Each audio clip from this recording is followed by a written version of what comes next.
तो हम pressure groups के बारे में पढ़ रहे थे, स्विक्स की बुक है। तो इज़ देयर इन्फ्लुएंस हेल्दी, क्या उनका जो असर है, प्रभाव है, वो स्वस्थ है, यानी कि अच्छा है, समाज के लिए अच्छा है, डेमोक्रेसी के लिए अच्छा है।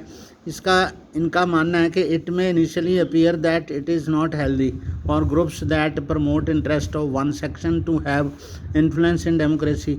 मतलब लोगों को ये लगता है कि ये जो ग्रुप्स हैं सिर्फ अपने सेक्शन के लिए, उनके इंटरेस्ट को प्रमोट करने के लिए वो डेमोक्रेसी को प्रभावित करते हैं। A democracy must look after the interest of all.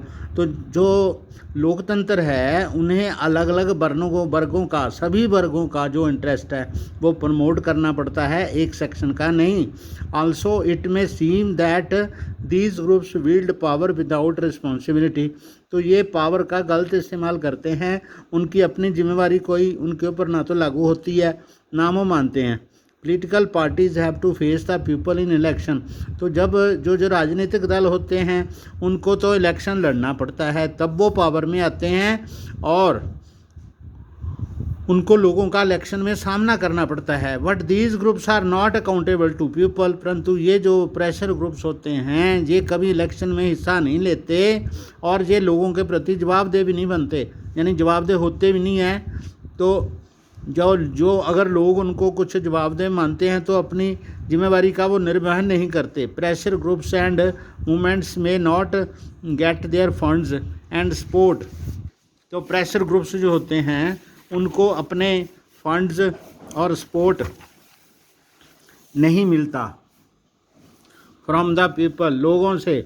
Sometimes pressure groups with small public support but lots of money can hijack public discussion on favour of their narrow agenda. कभी कभी ये जो pressure groups होते हैं public की थोड़ी सी support से, लेकिन पैसे से वो पब्लिक डिस्कशन को हाईजैक कर ले जाते हैं, जिससे अपने नैरो एजेंडा को पूरा करने के लिए, जिससे लोगों का भारी नुकसान होता है।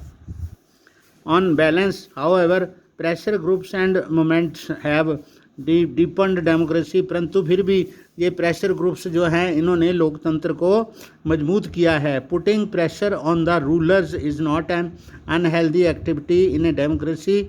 लोकतंत्र में जो सत्ताधारी लोग हैं उनके ऊपर अपना काम करवाने के लिए प्रेशर डालना कोई अनहेल्दी एक्टिविटी नहीं है। As long as every one gets his opportunity, जैसे हर एक को मौका मिलता है। Governments can often some come under undue pressure from a small group of rich and powerful people. तो सरकार को भी कभी कभी जो अमीर होते हैं या ताकतवर लोग होते हैं उनके प्रेशर का सामना करना ही पड़ता है। Public interest groups and movements perform a useful role of countering this undue influence and reminding. यानी कि वो अमीरों के या पावरफुल लोगों के इन्फ्लुएंस को मतलब उसका सामना करते हैं और एक यूजफुल रोल अदा करते हैं, ताकि वो अमीर लोग जो हैं या ताकतवर लोग हैं वो गरीबों के हक को ना मारने। तो reminding the government of the needs and concerns of ordinary citizen. तो वो आम लोगों के हितों की रक्षा के लिए, उनकी ज़रूरतों के लिए सरकार को वो आगाह करते रहते हैं। Even the sectional interest groups play a valuable role. तो वर्ग आधारित जो ग्रुप्स होते हैं वो भी बहुत कीमती एक रोल अदा करते हैं। Where different groups function actively. जब अलग अलग ग्रुप जो हैं सही तरीके से काम करते हैं। No one single group can achieve dominance over society. तब कोई भी एक ग्रुप जो है समाज पर पूरा सत्ताधिकार नहीं कर सकता। If one group brings pressure on the government to make policies in its favour. अगर एक ग्रुप सरकार को प्रेशराइज करता है अपनी हक में पॉलिसीज़ बनाने के लिए, another will bring counter pressure not to make policies in the way the first group desire. तो दूसरा ग्रुप जो होगा इस प्रेशर ग्रुप के हक में, उसके विरोध में ऐसी पॉलिसी आएगा और कहेगा सरकार को कि उसके हक में पॉलिसीज़ को ना लाया जाए। The government gets to hear about what different sections of the population want. तब सरकार को उसके अलग अलग सेक्शंस क्या कहते हैं, ये अलग अलग जनसंख्या क्या कहती है, तो उसके बारे में सरकार को भी पता चलेगा। This leads to a rough balance of power. इससे एक शक्ति का संतुलन बनेगा and accommodation of conflicting interest. तो अलग अलग जो विरोधी आर्गूमेंट्स हैं उनसे उनको पता चलेगा। यहाँ पर लिखा हुआ है the green belt movement has planted 30 million trees across Kenya. तो एक कीनिया में वहाँ पर ग्रीन बेल्ट लहर चली, उसने कीनिया में 30 मिलियन वृक्ष लगाए। Its leader Wangari Maathai is very disappointed with the response of government officials and politician. तो उनके जो अध्यक्ष हैं बंगारी मथाई, वो सरकारी अफसरों से, सरकार के सरकारी अफसरों से उनकी रिस्पॉन्स से बहुत ज़्यादा निराश हैं। In the 1970 and 1980 as I was encouraging farmers to plant trees on their land.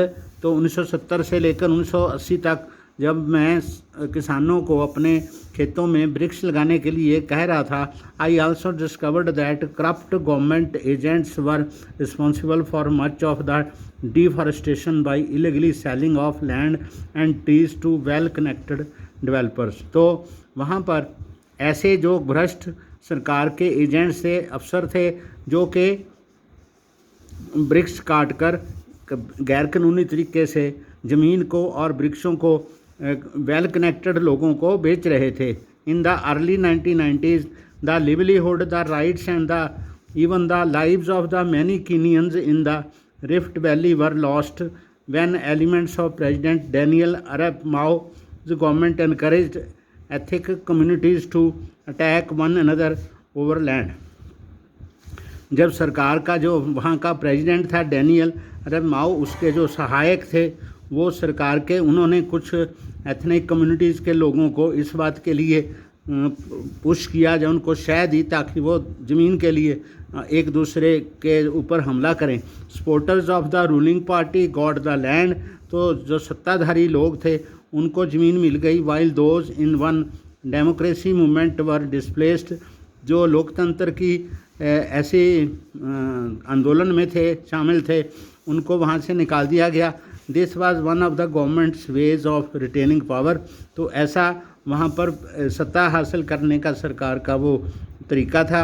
If communities were kept busy fighting over land, जब समाज के वर्गों को लड़ाई के लिए आपस में बिजी रखा जाएगा, they would have less opportunity to demand democracy.